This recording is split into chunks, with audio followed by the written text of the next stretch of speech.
Good morning friends, చూస్తున్న యూట్యూబ్ని మంచి response ఉంది. సబ్స్క్రైబ్ చేయండి, కామెంట్ చేయండి, మీకు ఏదైనా డౌట్ ఉంటే కాల్ కూడా చేయండి.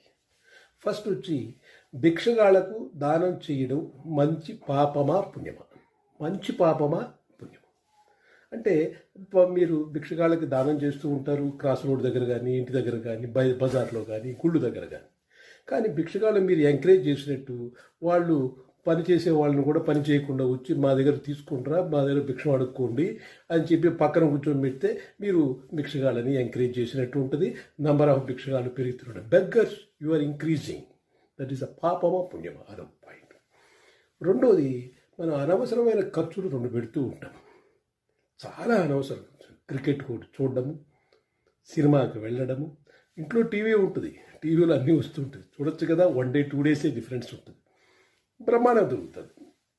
కానీ ఆ టైంలో మనం అంత తొందరగా వెళ్ళి first day first show, next వచ్చి సెకండ్ డే ఫస్ట్ షో, అలా నైట్ మేలుకు ఉండి పిల్లలు చూసుకొని సినిమాలు చూసేదానికి మీరు ఎంత డబ్బు ఖర్చు పెడుతున్నారో, లక్షలు కోట్లు సంపాదిస్తున్నారు అక్కడ వాళ్ళు. ఒక్కొక్క సినిమాకు 2,000 కోట్లు ప్రజల నుంచి డబ్బులు వస్తున్నాయి.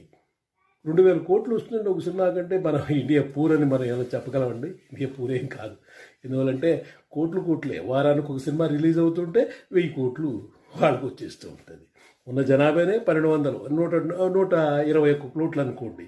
చూసేవాళ్ళు మహా ఉంటే 60 కోట్లు. వాళ్ళు ఎన్ని కోట్లు ఇస్తున్నారు?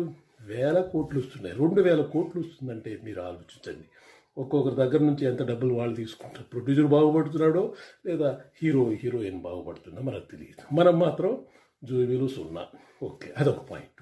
సో అనవసరమైన ఖర్చులు మీరు ఎంత తగ్గించుకుంటే అంత మంచిది. సో ఇవన్నీ చేయాలనుకుంటే డబ్బు కావాలి.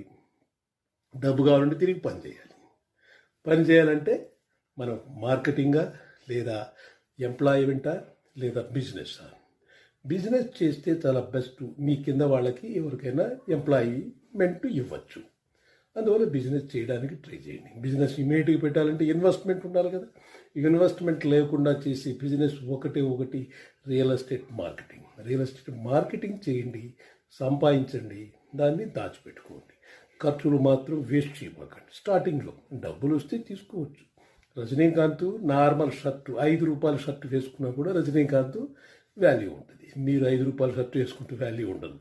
మీరు కోట్ వేసుకోవాలి, అది వేసుకోవాలి, టై వేసుకోవాలి, చూస్తే కానీ వాల్యూ ఉంటుంది. ఓకే, అందువల్ల ఆలోచించుకోండి. డబ్బు అనేది బ్యాక్ ఉన్నప్పుడు అసలు ఏ టైపు డ్రెస్ వేసుకున్నాడు, ఎలా ఉన్నాడు, వాల్యూ ఉంటుంది.